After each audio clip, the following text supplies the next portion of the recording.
এই উম্মতের অন্যতম একটি বৈশিষ্ট্য হলো এই উম্মত অল্প কাজের মাধ্যমে নেকি অনেক বেশি পায়।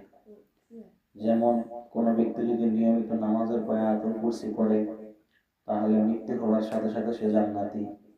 কোনো ব্যক্তি যদি প্রত্যেক নামাজের পরে 33 বার সুবহানাল্লাহ, 33 বার আলহামদুলিল্লাহ, 34 বার আল্লাহু আকবার অথবা 33 বার আল্লাহু আকবার, একবার লা ইলাহা ইল্লাল্লাহ, আমরা যে দোয়াটা করি এটা পড়ে, আল্লাহ রাব্বুল আলামিন তার গুনাহ যদি সমুদ্রের ফেনা পরিমাণ হয় আল্লাহ মাফ করে দেন। ঠিক কোনো ব্যক্তি যদি বাসা থেকে মসজিদের দিকে রওনা দেয়, ইহরাম পরে কাবা ঘরের দিকে রওনা দিলে যে সওয়াব আল্লাহ রাব্বুল আলামিন সেই সওয়াব দান করেন।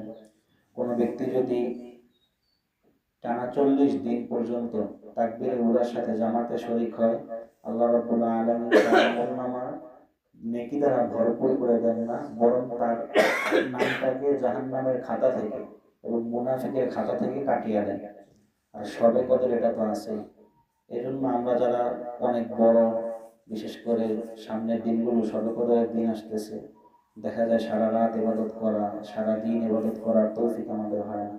এজন্য রমজান থেকে আমরা একটা নিয়ত করব যে ছোট ছোট যে সমস্ত আমলগুলো আছে, কাজ ছোট কিন্তু ফায়দা অনেক বেশি।